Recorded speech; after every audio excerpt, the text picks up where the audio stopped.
Michael kicked open the door of his modest suburban home, tossing his keys onto the counter with the grace of a man who just survived another soul-crushing day at the office. He was ready for the usual: loosen the tie, flop onto the couch like a beached whale, and maybe order a pizza if he could muster the energy to find his phone. Simple pleasures, right? But the second he stepped inside, the vibe was off, like walking into a room where someone forgot to tell you the party's been canceled. There she was, Emily, standing in the kitchen like some kind of domestic dictator, arms crossed tighter than a bank vault. Her face wasn't angry, wasn't sad. It was something worse, something smug. "We need to talk," she announced, her voice dripping with the kind of gravitas you'd expect from a judge sentencing you to life. Michael sighed, already mentally preparing for the usual laundry list of complaints. Did he forget to take out the trash again? But oh no, Emily had something far juicier up her sleeve. She took a deep breath, like she was about to recite the Declaration of Independence, and then dropped it. "You need to earn my love, Michael. I don't feel it anymore. If you want me to stick around, you'd better step up and prove you're worth it." For a solid 5 seconds, Michael just stood there, blinking like a deer caught in the headlights of a monster truck. "Excuse me, what?" he said, not because he didn't hear her, but because his brain refused to process the sheer audacity of it. Earn her love? What was this, some twisted reality show audition? America's Next Top Husband? Emily didn't flinch. "You heard me," she snapped, tossing her hair like she was filming a shampoo commercial. "I'm not feeling the spark. I'm not sure if it's you or me, but I'm not handing out affection like cheap candy anymore. You want it? Work for it."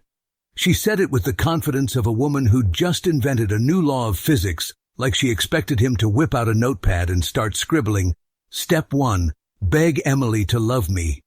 Michael stared at her, searching for a punchline, a hidden camera, maybe a trapdoor to escape this madness. Nothing. She was dead serious. "Earn it," he repeated, his voice sharpening like a knife on a whetstone. "Like what? I'm supposed to audition for the role of your husband now? Should I bring my resume? 10 years of putting up with your crap, proficient in taking out the trash?" She shrugged, all casual-like, as if she'd just asked him to pick up milk. "That's up to you, Michael. Figure it out." Oh, fantastic. A riddle wrapped in a power trip. Reader, let's pause here for a life lesson. When someone tells you to figure it out after dropping a bombshell like that, they're not looking for a solution. They're looking for a doormat. Spoiler alert, Michael wasn't about to volunteer. He opened his mouth to fire back something scathing, like how she'd apparently forgotten the part where marriage is a two-way street, but he stopped himself. Why give her the satisfaction of a meltdown? Instead, he tilted his head, studying her like she was a rare, infuriating species. "So, this is how you see me now?" he asked, slow and deliberate. "Some schmuck who's got to jump through hoops for a crumb of your attention?" Emily huffed, clearly annoyed he wasn't already groveling. "I don't know, okay? I just need more. I need to feel wanted again." Notice how it's all I? Michael did too. In that moment, something clicked. This wasn't a rough patch or a cry for help. This was a power play. Emily wasn't asking him to fix their marriage. She was auditioning him for the role of her personal ego stroker. And folks, Michael wasn't here to fluff her feathers. He nodded, slow and sarcastic, like he was mulling over her genius plan. "Got it. I'll just start training for the Emily Affection Olympics. Gold medal or bust, right?" Her eyes narrowed, but he didn't stick around for the rebuttal. He grabbed a beer from the fridge and walked off, leaving her to stew in her own drama. Round 1. Emily thought she'd won. Round 2? Oh, she wasn't ready.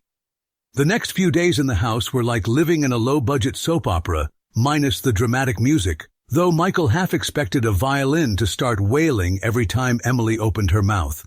She didn't waste time testing her shiny new Earn My Love rule, and boy, did she come prepared with a playbook straight out of How to Guilt-Trip Your Husband for Dummies. It started subtle, like a cat toying with a half-dead mouse. Over breakfast, Emily sipped her coffee, probably plotting world domination, and casually dropped, "You used to surprise me more, Michael. Remember those little gifts you'd get me? So sweet. She batted her lashes, waiting for him to leap up and sprint to the nearest flower shop. Michael just nodded, shoveling cereal into his mouth like it was his last meal on death row. Huh, yeah, good times, he muttered, not even looking up. Strike one, Emily. That evening, she upped the ante. Sprawled across the couch, scrolling her phone like a social media influencer in training, she let out a theatrical sigh that could have won an Oscar. I just want to feel excited again, you know, like in the beginning. She peeked at him over the screen, clearly expecting a grand gesture, maybe a sonnet or a spontaneous trip to Paris. Michael glanced at her, raised an eyebrow, and said, "Yeah, I miss the days when I didn't have to pass a pop quiz to get a hug." Then he went back to flipping through the TV channels. Strike two. By day 3, Emily was done with subtle. She switched to full-on psychological warfare, dropping bombs like a general who'd just discovered artillery. "My coworker Jake planned this amazing weekend getaway for his wife," she said, twirling her hair like she was auditioning for a rom-com. So romantic. He really knows how to keep the spark alive. Michael didn't even blink. "Good for Jake," he deadpanned. "Sounds like he's got the Husband of the Year trophy locked down. Should I send him a fruit basket?" Her smile twitched, but she pressed on, undeterred. The real kicker came Friday night. Emily strutted out of the bedroom dressed to the nines, heels, lipstick, the works, like she was about to walk the red carpet instead of hit up some vague girls' night. She lingered in front of the mirror, adjusting her hair at least 6 different angles, making sure Michael had a front-row seat to the show. "I don't know what time I'll be back," she called over her shoulder, voice all breezy and fake innocent. "Might stay out late. You know, living my best life." She paused by the door, practically begging him to ask where she was going, who she'd be with, maybe even throw in a jealous, "Don't stay out too late." Michael took a slow sip of his beer, leaned back in his chair, and delivered the ultimate curveball. "Have fun, champ. Don't trip over any of those sparks you're chasing." Her face fell faster than a bad sitcom in its 2nd season. She wanted a reaction, tears, anger, a possessive growl, and all she got was a sarcastic pat on the back. "Strike 3, Emily, and you're out." Here's the thing, dear reader. Emily thought she was the puppet master, pulling strings to make Michael dance like a desperate little marionette. But what she didn't get, and this is key, was that he'd already cut the strings. See, when someone demands you earn their love like it's a paycheck, they're not asking for romance, they're asking for control. And Michael?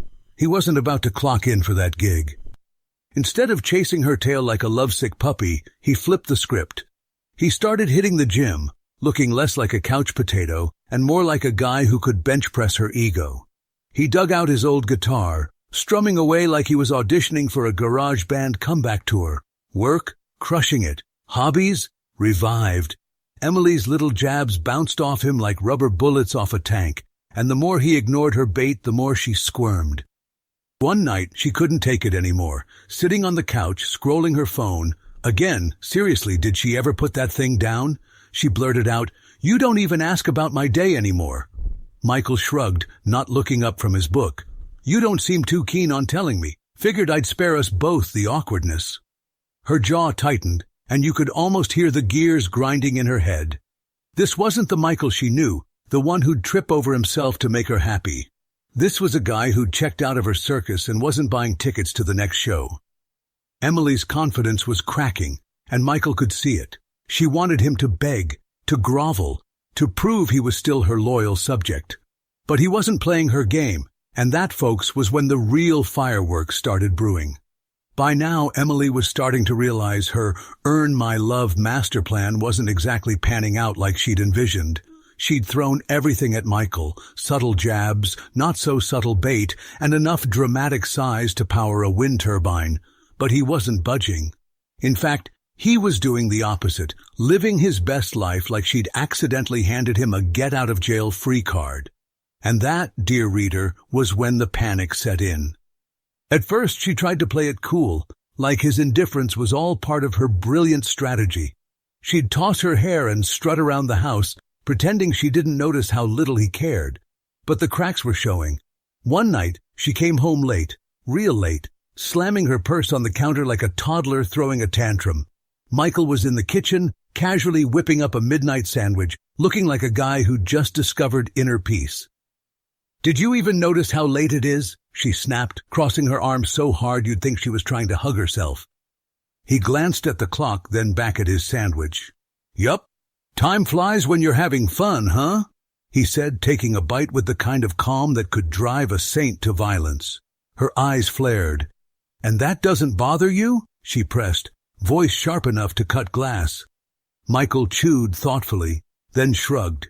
"Should it? You're the one out there chasing sparks. I'm just here enjoying my ham and Swiss."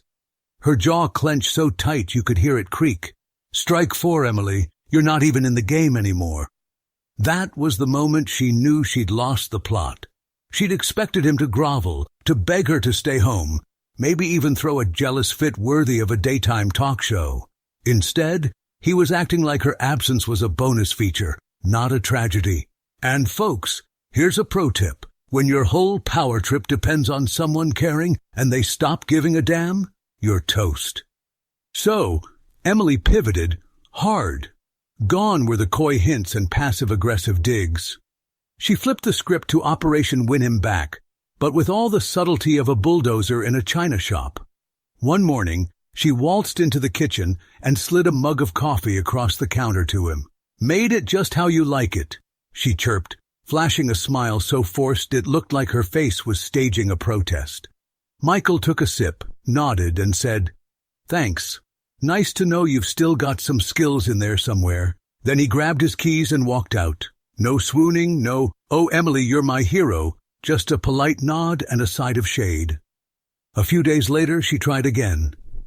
"How about a movie night?" she suggested, batting her lashes like she was auditioning for a rom-com reboot. "Like old times?" Michael shrugged. "Sure, why not?" They sat through some cheesy flick, her scooting closer every 5 minutes, waiting for him to drape an arm around her or whisper sweet nothings. Nope. He kept his hands to himself, ate his popcorn, and when the credits rolled, he stretched and said, "Well, that was a solid 6 out of 10. Night." She stared after him, dumbfounded, as he strolled off to bed. Strike 5. Someone get this girl a scoreboard. The desperation was palpable now, and Emily wasn't handling it well. One evening, she finally cracked, cornering him in the living room like a reality TV contestant about to make a dramatic confession. "Do you even care anymore?" she blurted, arms crossed, foot tapping like she was auditioning for a tantrum. Michael looked up from his phone, unfazed. "About what?" he asked, all innocent-like. "About us," she shouted, throwing her hands up. "You've been different. You don't even try anymore." He leaned back in his chair, smirking just enough to make her squirm. "Different how?" "Oh, you mean how I'm not tripping over myself to win the Emily Love lottery?" "Yeah, I guess I'm slacking." Her face went red, and she sputtered. "That's not what you know what I mean. You don't act like you used to." Michael set his phone down, locking eyes with her. "Maybe because I figured out I shouldn't have to," he said, voice low and steady. "You wanted me to chase you like some lovesick puppy, prove I'm worthy of your royal highness. I'm done with the audition, Emily." She froze, mouth opening and closing like a fish out of water. "What's that supposed to mean?" she finally managed. Michael stood up, towering over her, not in a threatening way, but in a "I'm done with your nonsense" way. "It means I see the game now," he said. "You made me feel like I had to beg for scraps, and I was dumb enough to play along because I thought that's what love was. But it's not. It's mutual, or it's nothing. And you're only trying now because you're scared I've stopped running." Her eyes welled up, not with sadness, but with pure, unfiltered frustration. "That's not fair," she shot back, voice cracking. Michael let out a short, bitter laugh. "Fair? Oh, that's rich. Fair was me showing up for this marriage every damn day while you kept raising the bar just to watch me jump. Fair's over, Em. I'm done." And there it was, the mic drop moment. Emily stood there, stunned, as the weight of his words sank in. She'd pushed too far, and now the guy she thought she could control was slipping through her fingers like sand. Reader, take note. When you treat love like a game show prize, don't be shocked when the contestant walks off the stage. The air in the house was thick with tension after Michael's mic drop truth bomb, but Emily wasn't ready to wave the white flag. Oh no, she doubled down like a gambler who'd just bet her last dime on a busted slot machine. She stood there, hands on hips, glaring at him like he'd just insulted her grandma's apple pie. Michael, meanwhile, was already mentally clocked out, reaching for his jacket like a guy who'd rather be anywhere but here. And then, in a move so clueless it deserves its own award, Emily opened her mouth and let fly the dumbest thing she could have said. "Michael, you need to apologize for your behavior," she declared, voice rising like she was channeling a daytime TV diva. "I'm not the one at fault here. You're the one who got all offended over nothing. Maybe you've got some insecurities you need to work on, huh? And if you keep acting like you have these past few weeks, I'll just go find love and care somewhere else." For a second, the room went silent. Michael froze, jacket halfway on, staring at her like she just claimed the moon was made of cheese. Then he let out a laugh, a loud, sharp, "You've got to be kidding me" laugh that echoed off the walls. "Apologize?" he said, dragging the word out like it was the punchline to a bad joke. "For what, exactly? Not kissing the ground you walk on? Not begging for your 5-star approval rating? Oh, and insecure? That's a good one, Em. Projecting much?" Emily blinked, clearly thrown off by the fact that he wasn't groveling or groveling adjacent. "I mean it," she snapped, doubling down because apparently she'd never heard of quitting while you're behind. "I deserve better than this attitude of yours. If you won't step up, someone else will." She tossed her hair, fully expecting him to crumble under the weight of her oh-so-scary threat. Michael just shook his head, slinging his jacket over his shoulder like a guy who'd already won the war. "You know what, Emily? Go for it," he said, voice dripping with sarcasm so thick you could spread it on toast.